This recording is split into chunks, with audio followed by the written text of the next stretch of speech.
Bismillah. Assalamualaikum warahmatullahi wabarakatuh. Alhamdulillahilladzi arsala rasulahu bil huda wa dinil haqq liyudhhirahu 'ala dini kullih wa kafa billahi shahida. Asyhadu an la ilaha illallah wahdahu la syarika lah wa asyhadu anna Muhammadan 'abduhu wa rasuluhu la nabiyya ba'dah. Allahumma salli wa sallim wa barik ala sayyidina Muhammadin wa ala alihi wa sahbihi wa sallim ajma'in, amma ba'd. Saudara sekalian, Bapak Ibu yang berbahagia, bersyukur kita kehadirat Allah Subhanahu wa taala atas limpahan karunia nikmat anugerahnya, sehingga pada kesempatan malam yang berbahagia kali ini kita masih dimudahkan olehnya untuk menunjukkan pengabdian kita, ketulusan kita dalam beribadah kepadanya, yaitu kita dengan tulus ikhlas menjalankan sholat isya dengan berjamaah. Salat salam serta salam semoga tetap terlimpah dan tercurah pada junjungan kita Nabi Agung Muhammad sallallahu alaihi wasallam serta para keluarga, para sahabat dan para pengikutnya yang setia hingga yaumul qiyamah, dan semoga syafaat beliau untuk kita sekalian, amin ya rabbal alamin. Bapak Ibu saudara sekalian rahimakumullah, pada pertemuan malam hari ini kita akan bahas tentang surat Ad-Duha, di mana surat Ad-Duha ini adalah surat yang sudah sering kita dengar, kita baca, bahkan mungkin di antara kita banyak yang hafal. Biasanya kalau di musola-musola atau di masjid di kampung ini, kalau ada istilah yang namanya khataman, ya, khataman anak-anak TPQ, biasanya yang dibaca ya surat Ad-Duha ke bawah gitu ya. Al-Duha, kemudian Al-Insyirah, Alam Nasrah, itu terus ke bawah sampai surat An-Nas. Karena memang ini menjadi kurikulum, walaupun tidak tertulis, tapi di mana-mana itu yang dipakai. Yaitu ketika khataman bareng-bareng anak-anak kita, santri itu, TPQ, itu biasanya yang dibaca adalah surat Ad-Duha ke bawah.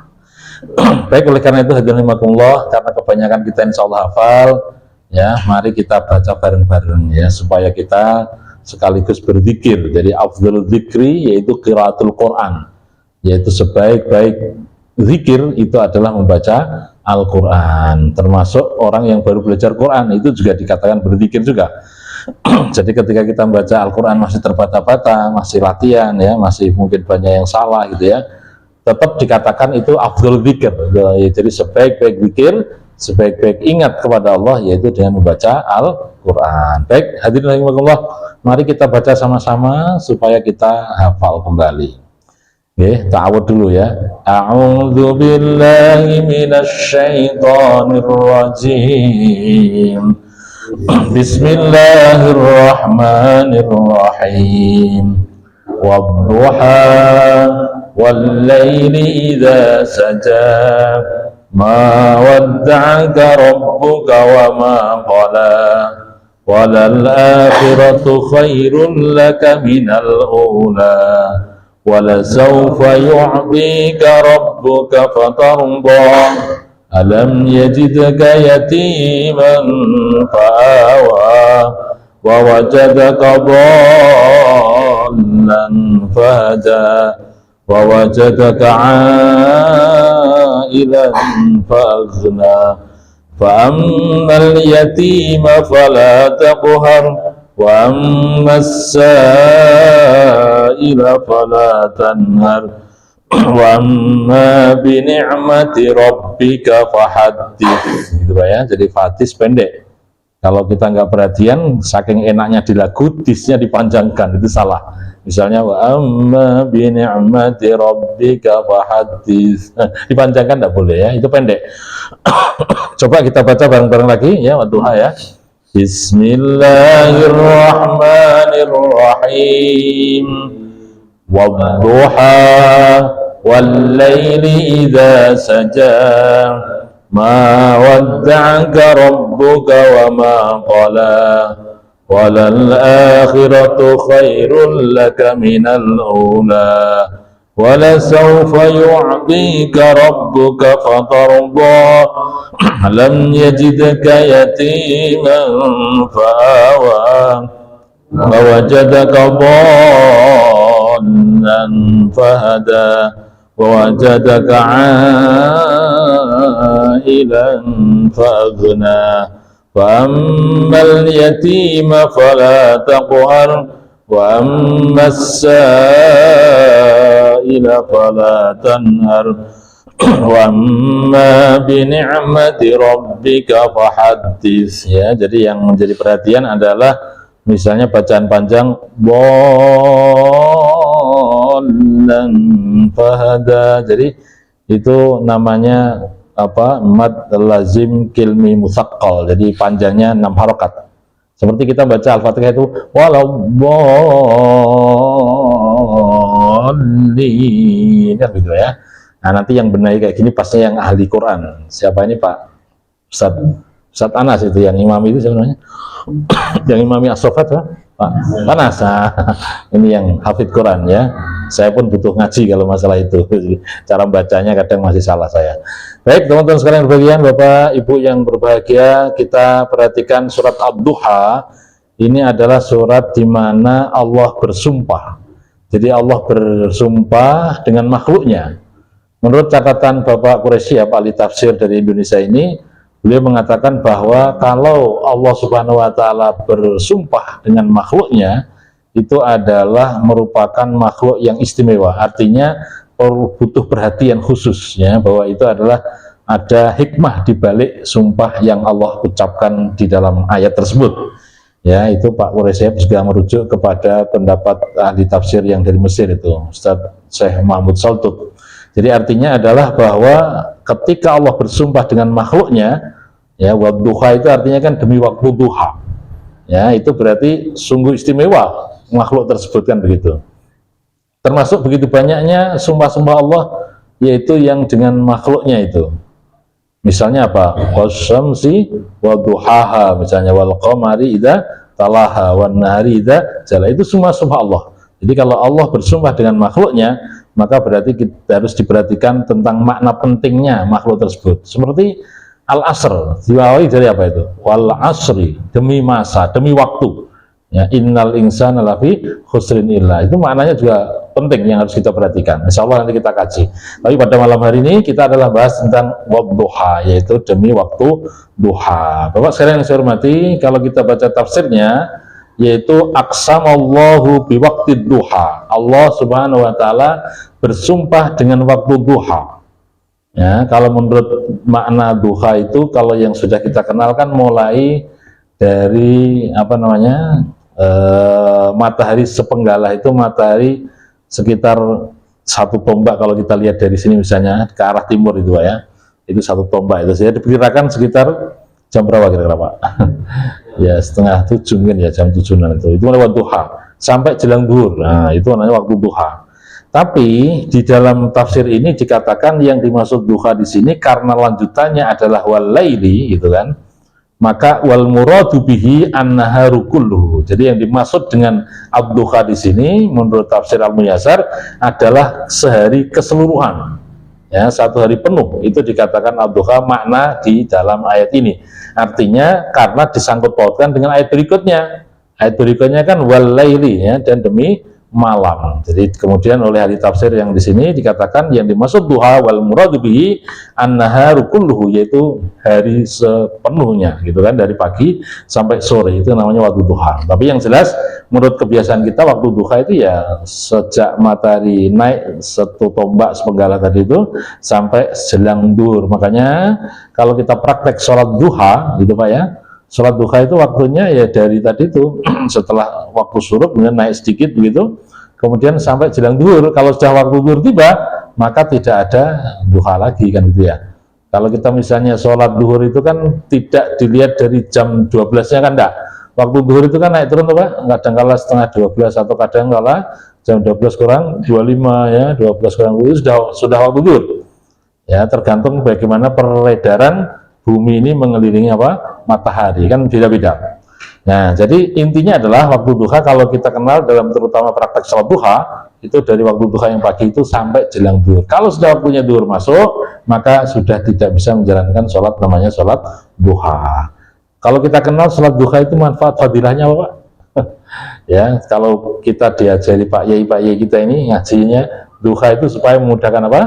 rezeki yang Allah berikan kepada kita. Jadi rezekinya kita ini kan sudah ditakdirkan oleh Allah kan. Jadi artinya jatah hidup kita, jatah rezeki kita, harian kita gitu ya, itu sudah ditentukan oleh Allah Ta'ala. Yang jadi persoalan itu bagaimana yang jadi ditentukan itu turun sampai ke kita. Hal ini rahasianya kadang-kadang kita nggak tahu. Makanya saya tertarik Pak, itu ada tulisan buku bagus itu, bahkan ceramahnya juga bagus. Kalau Bapak pernah mendengarkan itu, saya kira perlu diikuti itu, sampai saya tertarik mengkaji, mentelaah apa yang disampaikan beliau. Yaitu penulis bukunya adalah namanya Nasrullah Pak ya, seusia saya itu Nasrullah. Kemudian di dalam ceramah-ceramahnya YouTube itu bagus juga, memotivasi. Judul bukunya adalah Magnet Rezeki. Magnet itu kan sesuatu alat yang bagaimana benda-benda itu menuju kepada tempat magnet tadi. Nah ini kok magnet kok rezeki, berarti hanya sekedar kita diam saja bahasa mudahnya gitu ya.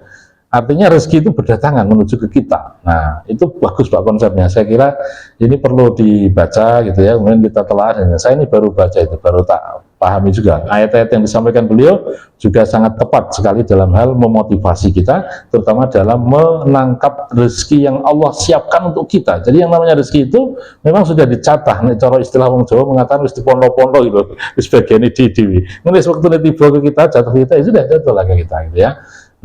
Nah, ayatnya apa Pak? Iya, silahkan nanti surat Hud ayat 6 itu. A'udzubillahi minasyaitonirrajim. Wa ma min dabbatin fil ardi illa 'alallahi rizquha. Ya, dan tidaklah yang namanya makhluk atau binatang melata atau siapa saja yang di bumi ini ya, kecuali Allah sudah tetapkan itu yang namanya rezekinya, wis ditetapkan gitu kan. Nah, kemudian kita bagaimana berusaha dan maksimal dalam berdoa kepada Allah Subhanahu wa taala. Baik, jadi wadduha, demi waktu duha ya, itu adalah waktu di mana kita siang hari gitu ya, walaupun prakteknya tadi saya katakan fadilah salat duha diantaranya adalah memudahkan untuk bagaimana rezeki yang Allah tetapkan untuk kita ini betul-betul turun ke kita gitu loh.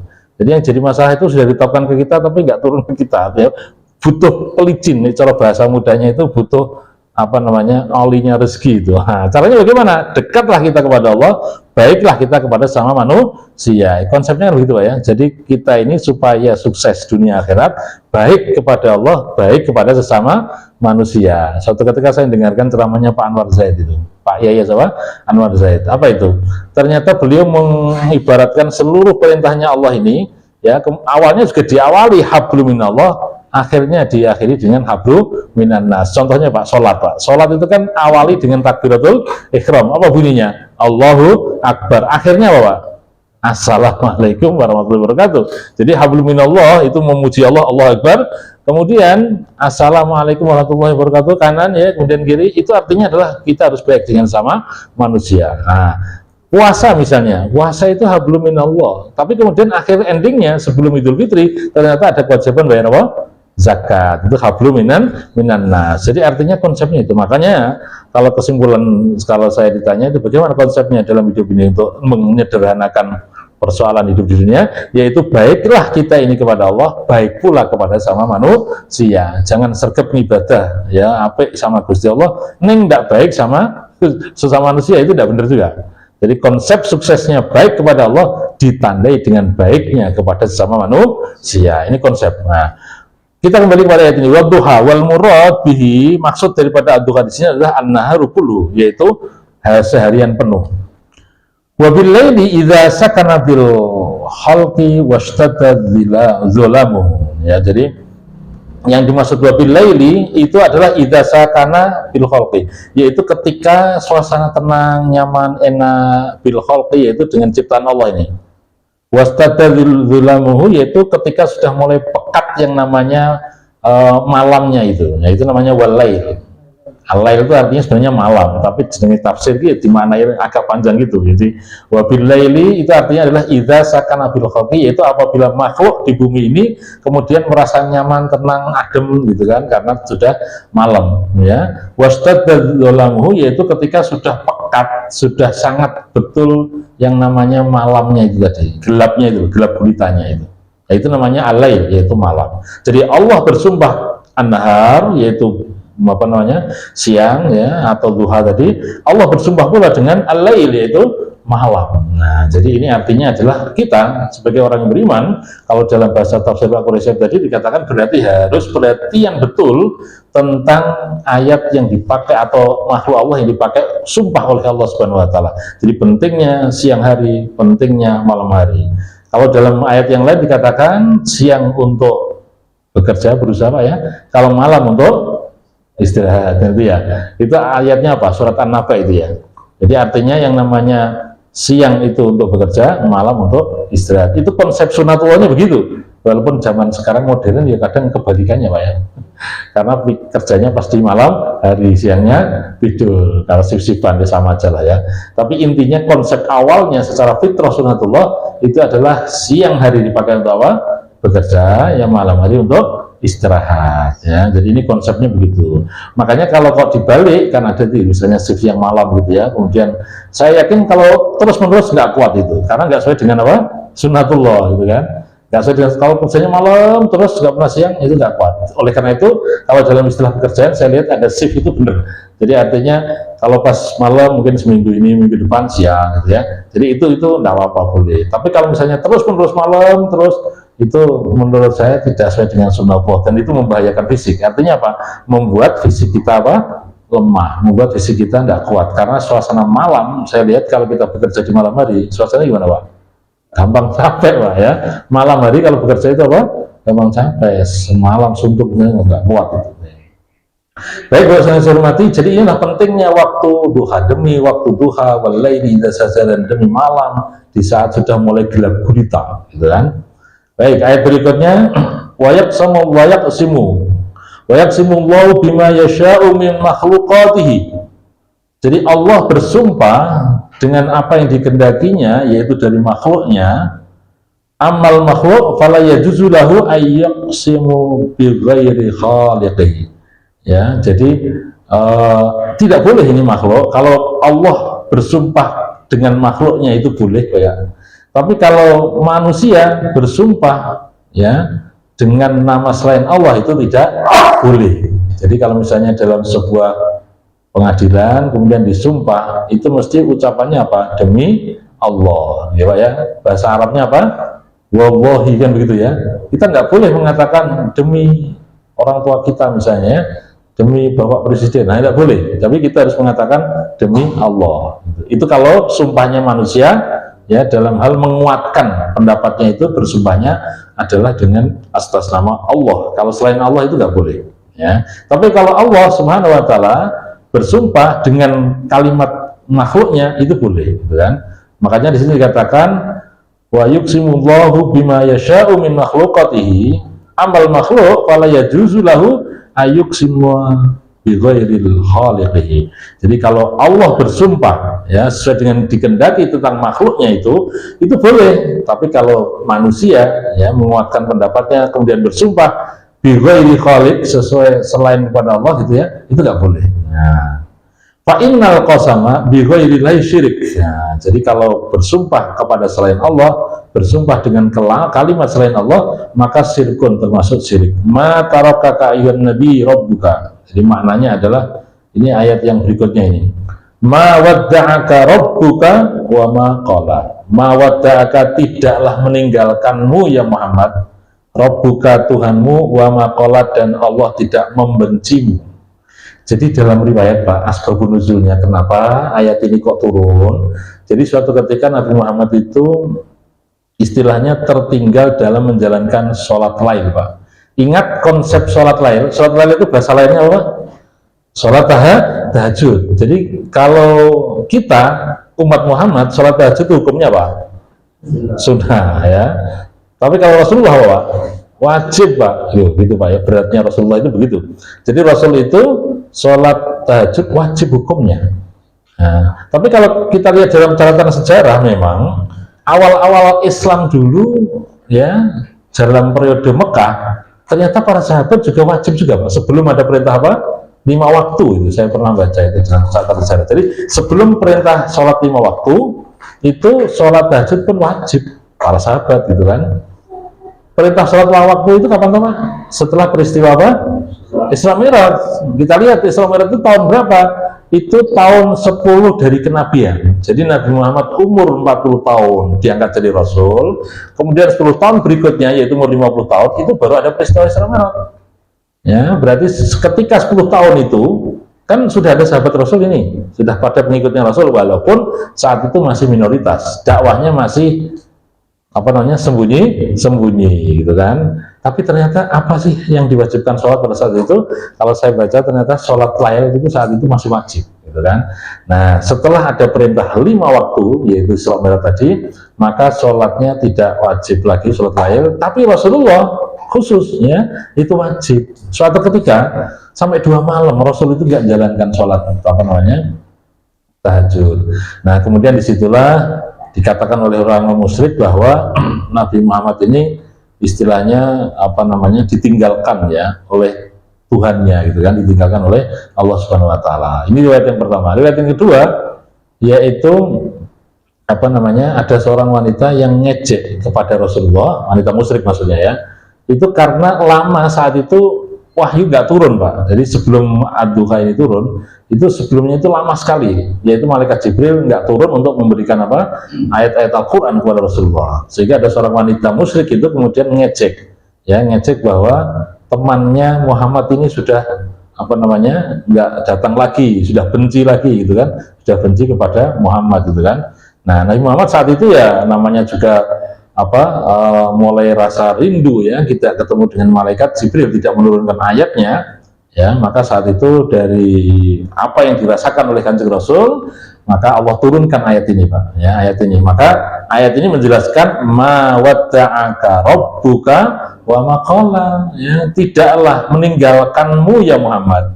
Siapa? Rabbuka, Tuhanmu, wa ma qala, dan tidak juga membencimu ya Muhammad. Nah, jadi kalau bahasa tafsirnya adalah ma tarokaka ayuhan nabi rabbuka, tidaklah meninggalkanmu wahai nabi ya, rabbuka, Tuhanmu, wa ma abghadaka bi ibta'il wahyi angka, dan Tuhanmu itu tidak benci kepadamu ya Muhammad, bi ibta'il wahyi, yaitu dengan lambatnya wahyu turun, angka dari dirimu. Nah gitu ya, jadi artinya adalah ini ayat memberikan penegasan kepada Rasulullah bahwa Allah nggak benci kepada Rasulullah. Jadi Allah ini tidak meninggalkan Rasulullah, hanya memang belum waktunya turun itu yang namanya Al-Quran. Makanya ketika diejek oleh orang-orang musyrik gitu ya, terutama ada seorang wanita tadi yang mengejek Rasulullah ya, kalau ditinggalkan oleh kekasihnya yaitu oleh malaikat Jibril ya, oleh Allah Subhanahu wa taala, maka ayat ini memberikan penguatan kepada diri Rasul, ma wadda'aka rabbuka wa ma qala ya, tidaklah ditinggalkan engkau ya Muhammad, tidaklah dibenci engkau ya Muhammad ya kan gitu. Baik, ayat berikutnya Pak, walal akhiratu khairul laka minal ula. Bahasa perkatanya walal akhiratu, dan sungguh kehidupan akhirat itu khairun, lebih bagus, laka bagimu ya Muhammad, minal ula, dari kehidupan yang pertama yaitu kehidupan dunia. Akhirat lebih utama, lebih baik daripada dunia gitu kan. Baik, itu adalah makna perkatanya. Jadi yang namanya kehidupan akhirat itu lebih baik daripada kehidupan dunia. Tafsirnya saya baca dulu, waladarul akhirata, waladarul akhirah khairul laka min dari dunia, bahwa kehidupan akhirat itu sungguh lebih baik bagimu ya Muhammad daripada kehidupan dunia. Wala saufa yu'tika rabbuka ayyuhan nabi min anwa'il in'am fil akhirati fatarda bidzalika. Ya, wala saufa yu'tika rabbuka, jadi dan engkau kelak akan mendapatkan, Allah akan memberi dirimu wahai nabi min anwa'il in'am, yaitu dari banyaknya nikmat di akhirat, fatardo bidzalika, engkau pun ridho dengan itu. Baik, jadi wala saufa itu artinya maka sungguh kelak, yu'tika memberi kepada engkau, rabbuka Tuhanmu, sungguh kelak Tuhanmu akan memberimu ya Muhammad nikmat-nikmat yang banyak, fatardo, dan engkau pun ridho. Baik, mari kita maknai Pak ayat ini yang lebih jelas. Jadi Bapak Ibu yang saya hormati, sejarahnya adalah bahwa saat itu ketika Rasulullah ya kemudian lama tidak ditemui oleh malaikat Jibril karena Al-Quran belum diturunkan kepada beliau, dan kemudian diejek oleh orang-orang musyrik, orang kafir, terutama ada wanita tadi yang ngejek gitu kan, maka Allah menegaskan bahwa yang namanya Tuhanmu tidak meninggalkanmu ya Muhammad, Tuhanmu tidak membencimu ya Muhammad, bahkan engkau kelak suatu saat, bahkan tidaknya di akhirat, di dunia itu sudah nampak, sudah kelihatan engkau akan lebih baik di antara daripada mereka. Makanya kalimat walal akhiratu khairul laka minal ula itu adalah sungguh akhirat itu lebih baik bagimu ya Muhammad daripada dunia. Nah, ini bisa kita pakai sebagai dasar Bapak Ibu yang saya hormati, bahwa ternyata yang namanya kehidupan akhirat itu memang harus kita utamakan daripada kehidupan dunia. Makanya kalau orang-orang dulu, Pak Yai di kampung, di desa itu kadang beri nasihat, nek awakmu nandur pari, engkau sukete ya bakal apa? Dukul, Pak ya. Ini orang-orang tua dulu kan nasihatnya begitu. Jadi kalau kita menanam padi, maka rumput pun juga ikut. Ya, jadi padi itu di situ adalah filosofinya, yaitu kebaikan akhirat. Ya, maka kemudian kehidupan dunia pun akan ikut. Ya, jadi ketika nanam padi, maka rumput pun ada yang ikut. Ya. Tapi kebalikannya, kalau yang ditanam rumput, belum tentu padinya tumbuh, kan begitu. Artinya apa Pak? Kita cari kehidupan akhirat itu lebih penting daripada kehidupan dunia. Tapi ya ingat, dalam surat Al-Qasas ayat 77 tetap tidak boleh lupa Pak. Wala tansa nasibaka minad dunya, janganlah engkau tetap melupakan kehidupan daripada dunia. Jadi di dalam surat Al-Qasas 77 dikatakan, yaitu wabtaghi fima ataqallahu daral akhirata. Nah, silakan engkau mencari kehidupan akhirat, tapi wala tansa nasibaka minad dunya, janganlah engkau melupakan tentang kehidupan dunia. Nah, oleh karena itu kita harus berprinsip. Bagaimana prinsipnya? Kita bisa bekerja seolah-olah memang untuk kehidupan kebutuhan dunia, tapi orientasinya adalah orientasi akhirat. Bisa enggak Pak? Contohnya nanti saya contohkan. Kita bekerja seolah-olah mencari dunia ini secara maksimal, tapi orientasinya adalah orientasi akhirat. Contoh, nah, suatu ketika saya ngobrol ini dengan petugas atau orang yang kerjaannya itu jualan angkringan Pak. Angkringan ya, nasi kucingan kalau istilah sekarang ya. Angkringan itu kan sampai malam itu Pak. Suatu ketika saya kemudian ngobrol sama mereka, dan saya itu saat itu butuh betul yang namanya penghangat tubuh. Berarti minumnya apa Pak? Jadi hangat kan gitu ya.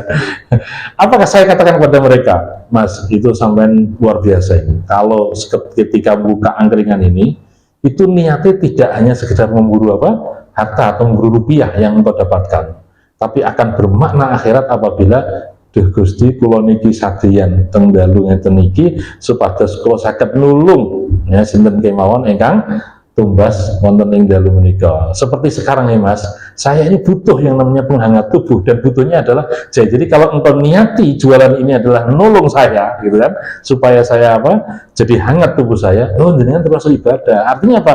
Kerjaannya kelihatan akhirat, tapi kelihatannya dunia kerjaannya gitu kan, orientasinya apa? Akhirat. Bisa dipahami Pak ya? Ini sederhana, contoh sederhana. Contoh misalnya, nah ini Pak, jadi kan jualan sembako itu ya.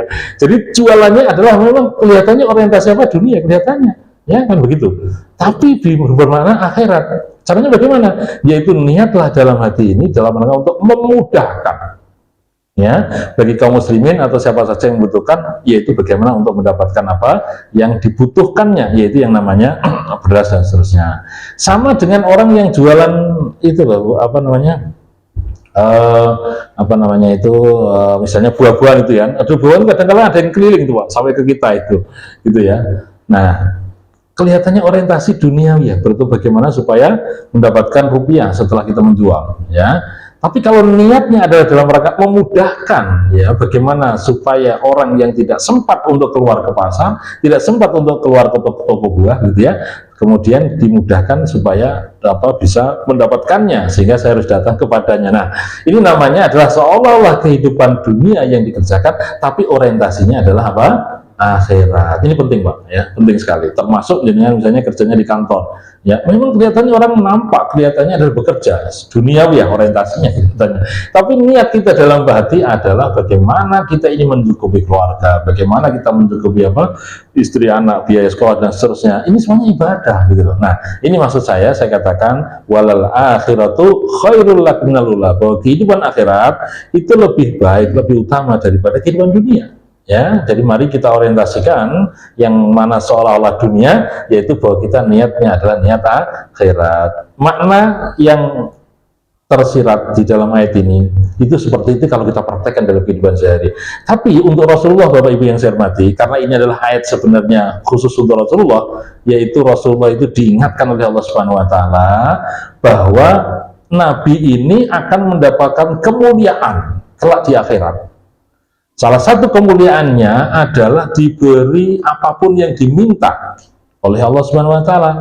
Makanya ayat wala saufa yu'tika rabbuka fatardha. Engkau ya Muhammad kelak di akhirat itu akan diberi oleh Allah Subhanahu wa taala dan engkau pun ridho.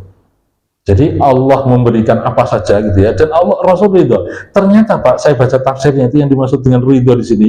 Kalau di sini kan maknanya nggak jelas ya, karena apa namanya muyasar itu kan ringkas. Saya baca di tafsir yang lain dikatakan bahwa ternyata Rasulullah itu mendapatkan nikmat yang Allah berikan kepada beliau itu nanti kelak di akhirat. Di antaranya misalnya nanti ada khususnya beliau adalah ada telaga, namanya telaga apa?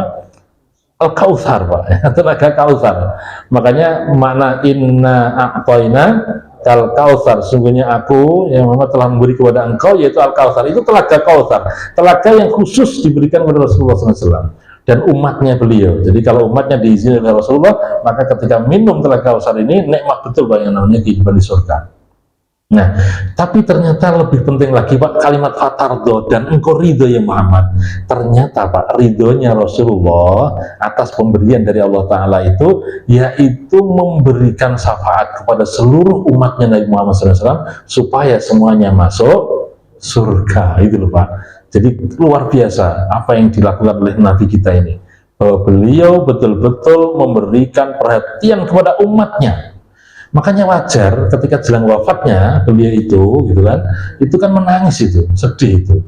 Ketika menangis saat itu kan malaikat Jibril menghibur itu, kenapa engkau menangis dan apakah engkau tidak mau untuk meninggalkan dunia ini? Gitu. Ternyata yang dipikirkan adalah umatku. Ya, umatku ini ada jaminan tidak untuk ikut bersama aku masuk surga. Disitulah ya, kemudian Allah tahu kepada malaikat Jibril, menyampaikan bahwa Rasulullah itu yaitu diberi kemudian juga untuk memberikan ya syafaat kepada umatnya supaya masuk surga juga gitu loh. Nah ini betul Pak, betul kita ini sebagai umatnya baginda Rasul Muhammad Sallallahu Alaihi Wasallam. Oleh karena itu kita ikuti sunnahnya, kita ikuti apa yang disampaikan oleh beliau dan perbanyak baca Bapak sholawat ya, perbanyak baca sholawat ya, kita bersolawat kepada Rasulullah itu adalah perintah Allah. Ingat ayat yang mengatakan a'udzubillahi minasyaitonirrajim, innallaha wa malaikatahu yusholluna 'alan nabi ya ayyuhalladzina amanu shollu 'alaihi wasallimu taslima. Ya, sebenarnya Allah, para malaikatnya itu semuanya mengucapkan sholawat kepada Rasulullah. Oleh karena itu, ya ayyuhalladzina amanu, wahai orang yang beriman, sholawatlah kalian ya kepada beliau, wasallimu taslima, dan mengucapkan salam yang baik kepada beliau. Baik, Bapak saya yang saya hormati, jadi ini Rasulullah dikatakan wala saufa yu'tika rabbuka fatardha, engkau kelak akan mendapatkan nikmat dari Allah Subhanahu wa taala, dan nikmat yang Allah berikan kepada engkau yang Muhammad, fatardha, engkau pun ridho ya, engkau pun ridho. Nah ini kemudian Allah menjelaskan ayat berikutnya tentang riwayatnya Rasul dulu ketika masih kecil. Apa itu? Alam yajidka yatiman fa'awa. Ya, alam yajidka, bukankah yajidka Tuhanmu menemukan dirimu ya Muhammad yatiman, dalam keadaan yatim, fa'awa, maka kemudian engkau mendapatkan perlindungan darinya. Jadi Allah mengingatkan kepada Rasulullah bahwa Rasulullah dulu dalam keadaan yatim. Ingat Bapak Ibu yang saya hormati, jadi Rasulullah ini keyatimannya kan sejak terlahir di muka bumi ini, ternyata Rasulullah sudah dalam keadaan yatim karena bapaknya, siapa bapaknya? Abdullah, itu sudah meninggal dunia Pak. Jadi Rasulullah itu ketika masih di kandungannya Ibu Aminah gitu ya, Ibu Siti Aminah, itu sekitar 4 atau 5 bulan, bapaknya yang namanya Abdullah ini ketika berziarah atau ketika bepergian ya, musafir atau usahalah bisnis ya, itu ke Madinah, itu ternyata di tengah jalan kemudian sakit dan meninggal di sana di Madinah. Nah itu berarti wafat itu Rasulullah Abdullah ini ketika Rasul masih dalam kandungan. Baik, kemudian kan dikatakan yatim ini, maka diingatkan oleh Allah bahwa alam yajidka yatiman, dulu engkau adalah dalam keadaan yatim Muhammad. Ya, kemudian fa'awa, Allah lindungi, Allah kasih apa? perlindungan sehingga kamu menjadi besar. Ya, setelah wafatnya Abdullah ini kan Rasulullah kemudian diopeni oleh ibu susuan namanya Ibu Halimah As-Sa'diyah. Nah, kemudian ternyata ibunya sendiri pun meninggal dunia, jadi yatim piatu. Terus diopeni sama siapa? Kakeknya, Pak ya. Kakeknya siapa namanya? Abdul Muthalib. Ya, ternyata nggak lama, hanya 2 tahun meninggal dunia. Ya, kemudian digantikan oleh pamannya, paknya. Siapa paknya? Abu Thalib. Jadi kakeknya namanya Abdul Muthalib, ya. Kalau pamannya namanya Abu Thalib. Jadi Abdul Muthalib ini ngasuh hanya 2 tahun sekitar itu, ya. Ternyata meninggal dunia juga nggak lama itu. Kemudian diganti pamannya, paknya. Dan itu paknya adalah Abu Thalib yang sampai bisa mendampingi Rasulullah itu sampai menikah dan seterusnya, itu paman Abu Thalib ini, ya. Tapi ternyata di akhir hayatnya dalam riwayat itu belum sempat mengucapkan apa? Syahadat, ya. Belum mengucapkan asyhadu alla ilaha illallah wa asyhadu anna Muhammadar Rasulullah. Padahal Pak Le yang ngopeni sejak kecil, ya. Pak Le yang senantiasa mendampingi beliau, gitu kan. Ya, kemudian diingatkan oleh Allah itu, yaitu dalam surat Al-Qasas juga itu. Innaka, sesungguhnya engkau adalah la tahdi man ahbabta walakinnallaha yahdi may yasha, gitu kan. Sesungguhnya engkau ya Muhammad tidak bisa memberikan hidayah, tidak bisa memberikan petunjuk kepada paklik Abu Thalib. Ya, walakinnallaha yahdi may yasha, akan tetapi Allah lah yang memberikan hidayah kepada orang yang dikehendakinya. Ya, makanya wafatnya paman Abu Thalib ini misalnya belum mendapatkan hidayah, belum mengucapkan syahadat la ilaha illallah Muhammad Rasulullah, kan begitu. Makanya jelang wafatnya saat itu kan sebelah kanannya itu ada Rasulullah, dan sebelah kirinya itu ada saudara-saudaranya, ada Abu Jahal, Abu Lahab, Abu Sufyan itu, Pak. Nah, jadi artinya, nah itu menjadi simbol, Pak. Ternyata kalau Al-Ghazali dalam kitab Ihya Ulumuddin itu menjelaskan bahwa yang namanya kematian seorang itu ya datangi oleh sifat positif dan sifat apa? Negatif, Pak. Sifat positif apa? Keluarga kita yang mendampingi kita itu mesti ngeleke. Ucapkanlah la ilaha illallah, itu kan, Muhammad Rasulullah, itu ucapkan kalimat thayyibah dan seterusnya, itu kan yang positif. Tapi yang namanya setan, Pak, itu kan, jadi golongan jin yang nggak nampak, itu kan, itu menggoda kita supaya tidak mengucapkan kalimat itu. Jadi ini betul-betul berebut, Pak, untuk mempunyai pengaruh, gitu kan. Nah, makanya kalau jelang wafat seperti itu, kalau saya kabari, biasanya ini yang saya ingatkan, tolong keluarganya jangan sampai sering meninggalkan, ikuti aja lah ketika nazar itu. Nazar itu artinya mulai persiapan sakaratul maut, gitu, Pak, ya. Itu dampingi untuk mengucapkan kalimat thayyibah. Walaupun ada orang-orang tertentu meninggalnya kadang ngelimpe, Pak, ngelimpe, Pak. Jadi setelah nggak ditunggu oleh keluarganya, gitu ya, tapi malah justru kemudian dengan nyenyaknya, enaknya, kemudian beliau meninggal dunia. Ada yang begitu. Jadi artinya memang modelnya macam-macam. Makanya di dalam kata-kata mutiara dikatakan orang meninggal itu sesuai dengan pekerjaan rutin hariannya. Nah, hariannya baik ya baik. Ya, itu hadis ya, kelihatannya hadis ya. Jadi artinya orang meninggal itu sesuai dengan kebiasaannya, Pak. Kalau kita ini biasanya ibadah kayak gini, ngaji, gitu kan. Kalau kita biasa saling memamurkan musola, insya Allah lah ya. Nanti ini menjadi akhir hayat kita yang betul-betul husnul khatimah, amin, insya Allah, gitu ya. Jadi kebiasaan kita yang baik itu kita perawat terus sampai akhir ajal kita. Nah, itu nanti akan menjadikan diri kita pun baik, insya Allah. Baik. Hadirin rahimakumullah, kembali pada ayat ini, alam yajidka yatiman fa'awa. Artinya adalah alam yajidka min qablu yatiman mata abuka wa anta hamlu fi batni ummika. Oh, ini apa ada ya? Engkau ya Muhammad itu dulunya dalam keadaan yatim, yaitu mata abuka, telah mati bapakmu, wa anta hamlu fi batni ummika, dan engkau ya Muhammad itu masih di dalam kandungan ibumu. Fa'awaka wari'aka, dan Allah melindungimu dan juga ngayomimu. Nah, itu kata-kata awaka dan ri'a itu artinya melindungi, mengayomi sama aja. Jadi Allah adalah memberikan perlindungan, Allah memberikan penjagaan. Melalui siapa? Ya melalui kakeknya Abdul Muthalib, ya, kemudian melalui pamannya Abu Thalib, ya. Bahkan tradisi Arab saat itu kalau bayi lahir kemudian kebiasaannya malah justru dibesarkan oleh bukan orang tuanya, tapi kepada orang yang memang pekerjaannya cari anak susuan, gitu kan. Makanya Rasulullah kecil itu saat itu kan disusui oleh namanya pertama kali itu Suwaibah, ya, Ibu Siti Suwaibah ini itu pembantune Abu Lahab. Jadi memang Abu Lahab ini kan paklinya Rasulullah toh. Ya, jadi saat itu pembantunya Abu Lahab ini yang menyusui siapa? Yang openi awal, yaitu Rasulullah. Ternyata tidak lama kemudian ya baru dipindahkan kepada seorang ibu dari suku Sa'ad, ya namanya Ibu Halimah As-Sa'diyah, sampai umur 4 atau 3 tahun Pak. Nah, karena saat itu ada keanehan yang luar biasa yang dialami oleh Rasulullah, yaitu ada pembelahan dada. Ya, ketika Rasulullah saat itu sedang main-main itu sama teman-temannya gitu kan, sedang bermain ya kesana kemari, usia 4-5 tahunan Pak. Ternyata dibawa oleh dua orang yang berpakaian serba putih gitu kan, kemudian dibawa menjauh dari teman-temannya ketika bermain. Maka teman-temannya kan lapor sama Ibu Halimah ini, oh Ibu Halimah ini Muhammad nggak ada sama kami nih, nggak tahu dibawa dua orang berpakaian serba putih menjauh dari kami. Wah, ini Ibu Halimah kan khawatir, takut ya siapa yang membawa kan gitu, sampai lama kemudian nggak kembali ya. Ternyata dua orang ini siapa Pak?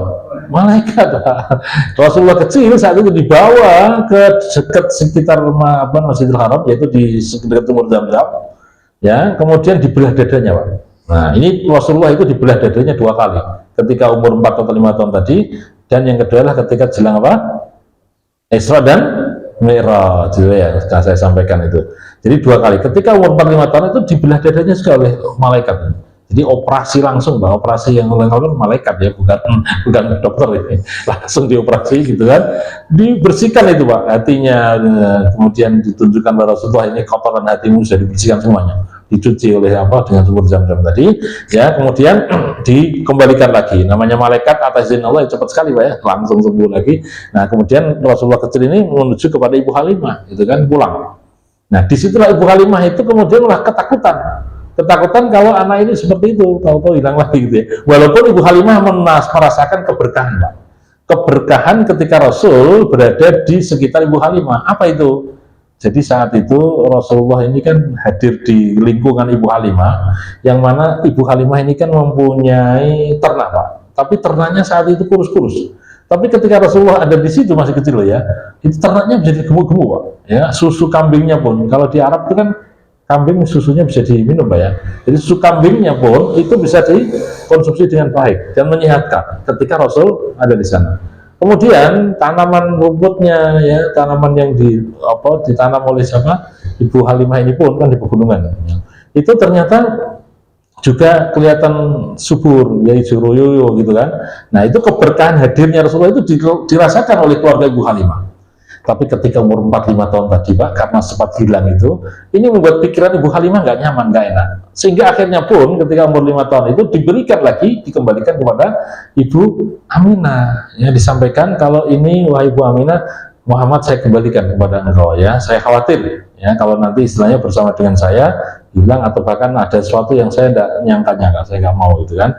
Nah, diberikan kepada Ibu Aminah. Ternyata itu menjadi qadarullah Pak. Ketika bersama dengan Ibu Aminah, saat itu Rasulullah kan kemudian minta, kepingin melihat makom atau istilahnya kuburan siapa?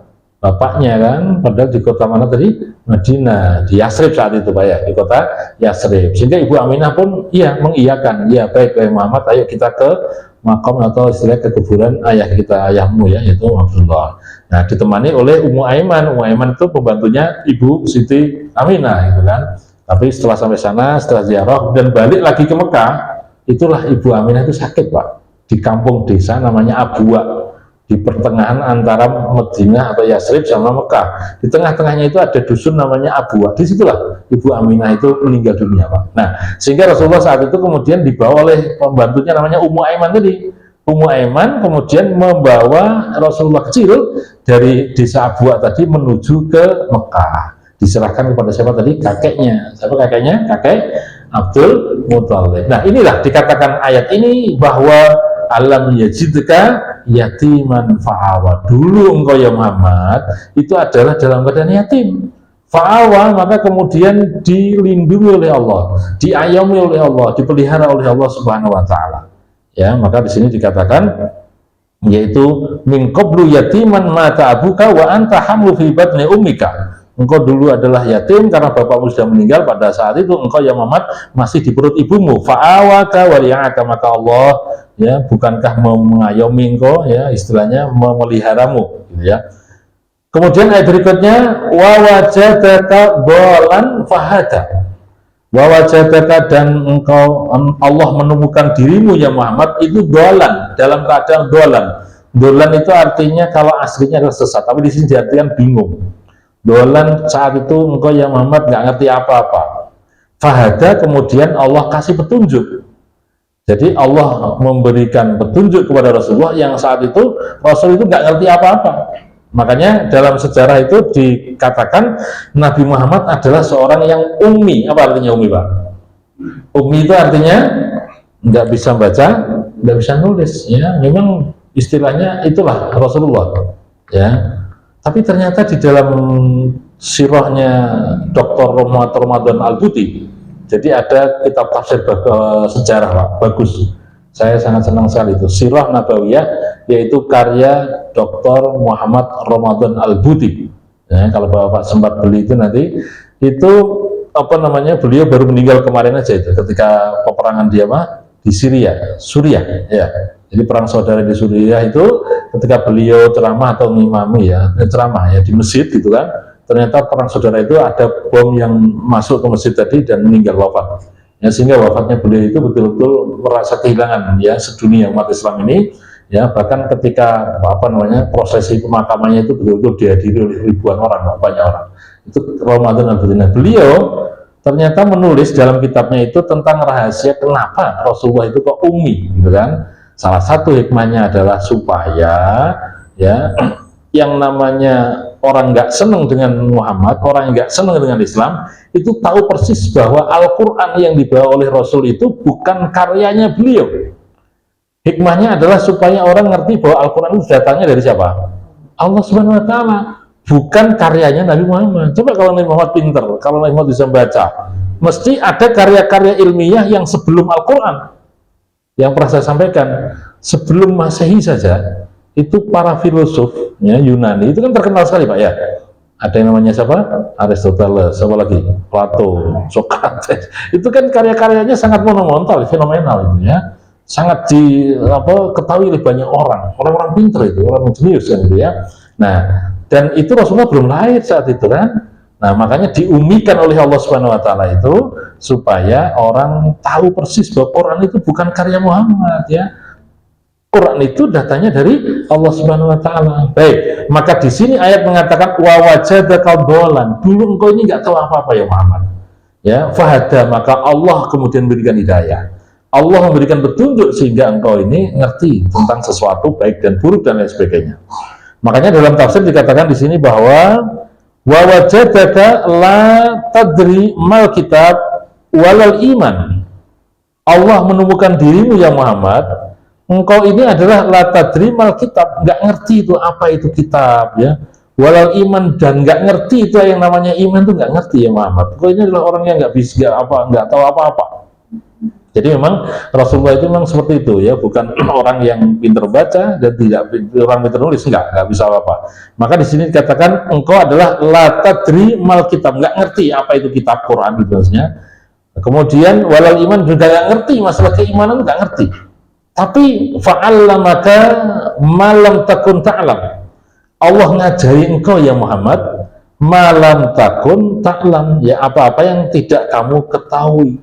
Jadi Allah ngajari Nabi Muhammad tentang sesuatu yang tidak diketahui oleh Nabi Muhammad. Nah, sehingga yang namanya para nabi, para rasul itu kan punya sifat wajib namanya fatonah. Ya Pak, fatonah itu artinya apa?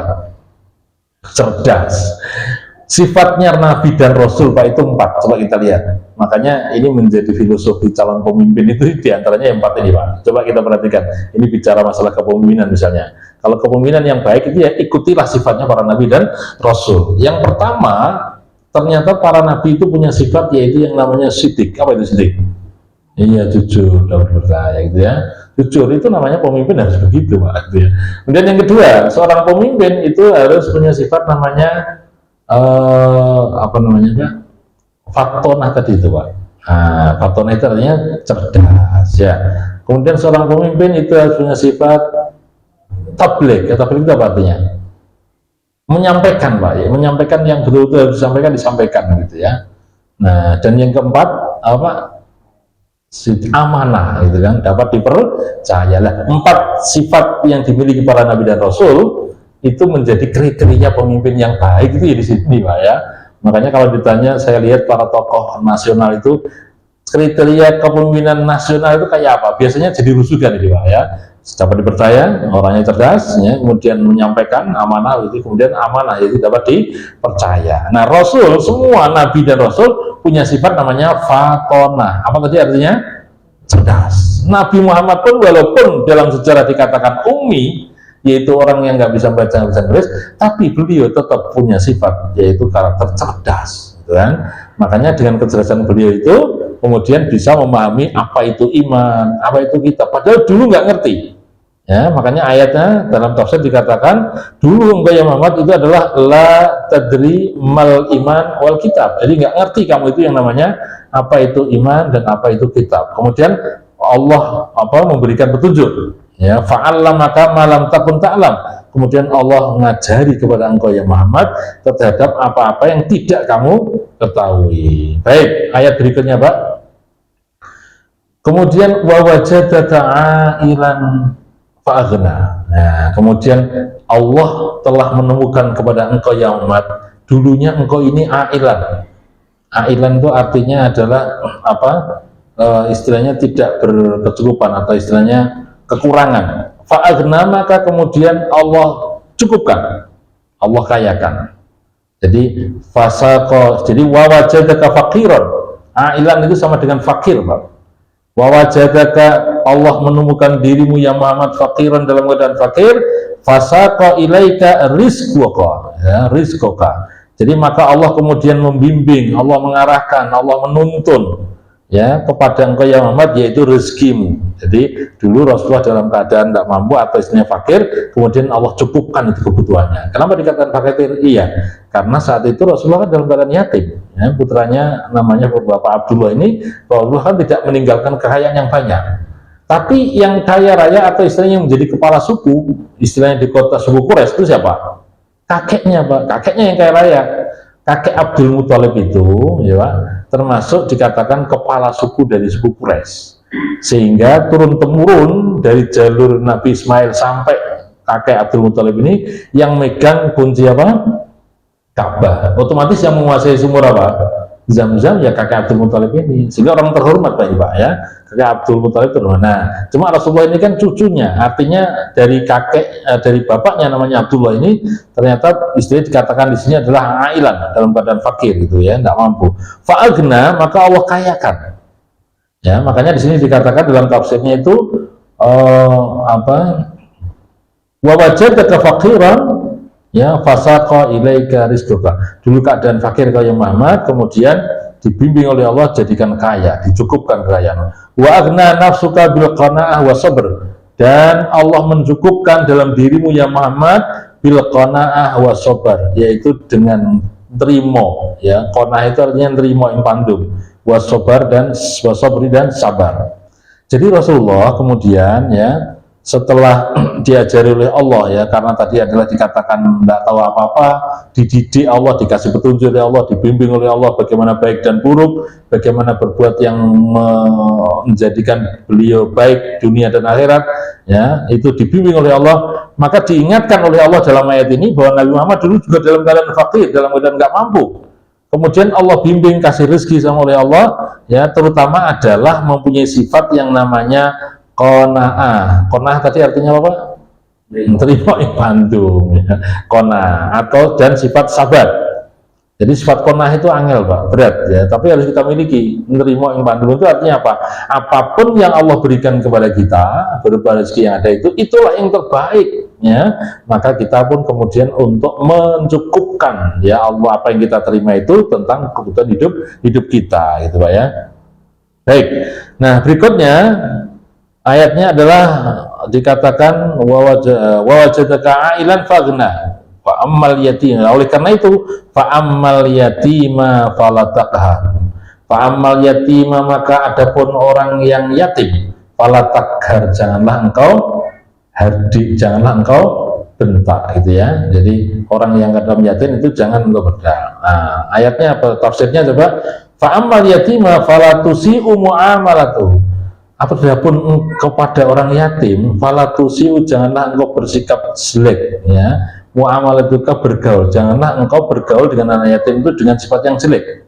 Wa amma sa'ila fala tasjurhu, dan apabila engkau ketemu dengan asail, yaitu orang-orang yang meminta-minta, fala tanhar, janganlah engkau bentak. Jadi artinya memang kita diperintahkan oleh Allah dalam ayat ini, walaupun ini adalah untuk Rasulullah, yaitu kepada anak yatim kita ini harus berkasih sayang dalam bermuamalah, kita ini harus baik bagaimana bergaul dengan mereka. Sedangkan kepada peminta-minta kita pun jangan bersikap keras, ya, jangan istilahnya menolak atau istilahnya memberikan tutur kata yang tidak enak gitu ya.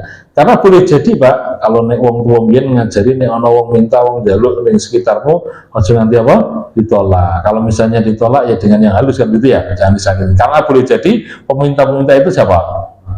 Malaikat gitu ya. Boleh jadi Pak ya, boleh jadi. Dan orang-orang yang ditemui model seperti ini banyak Pak gitu kan. Ya, model artinya memang harus hati-hati betul kita ini ya. Jadi kita harus hati-hati. Makanya ayat ini menjadi filosofi hidup kita ya, kepada anak yatim kita berkasih sayang, kemudian kepada peminta-minta kita pun sudah tidak mengadik atau tidak membentaknya ya, kita bergaul dengan mereka dengan sebaik mungkin. Nah ini oleh karena itu Nabi diingatkan di dalam ayat ini, wa amma bi ni'mati rabbika fahadis. Adapun nikmat yang Allah berikan kepada engkau ya Muhammad, maka fahadis itu artinya sampaikanlah, gunakanlah, manfaatkanlah sebaik mungkin dalam rangka untuk takarub, mendekatkan diri kepada Allah Subhanahu wa taala. Makanya di sini dikatakan wa amma saila fala tasurut, kepada orang peminta-minta janganlah engkau bentak ya, janganlah engkau kerasi gitu.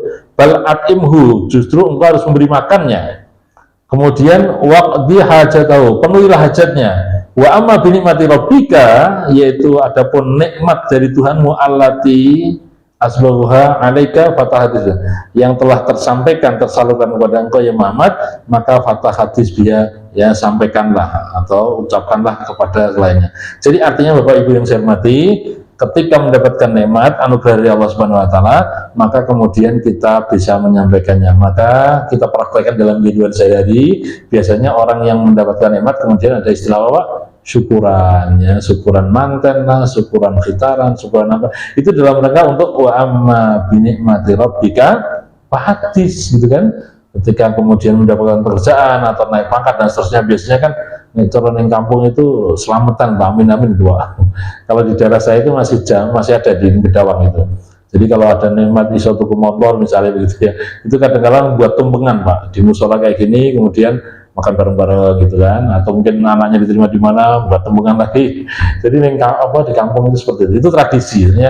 Itu sebenarnya mengamalkan ayat ini, wa amma bi nikmati rabbika fahadis ya. Adapun nikmat yang Allah berikan kepada kita ini, maka kita bisa menyampaikan ke yang lainnya. Artinya adalah menunjukkan syukurnya kepada Allah Subhanahu wa taala. Baik, hadirin rahimakumullah, saya kira itu yang dapat saya sampaikan ya, semoga ada manfaatnya. Yang intinya adalah ini menjelaskan sebenarnya kisah Rasulullah SAW ya, sejak bagaimana keyatiman dan seterusnya begitu. Tapi ini untuk kita sekalian ya, makna filosofinya sangat dalam sekali. Intinya adalah kita yang mana ya istilahnya menemui anak yatim, janganlah kita berbuat negatif dengannya.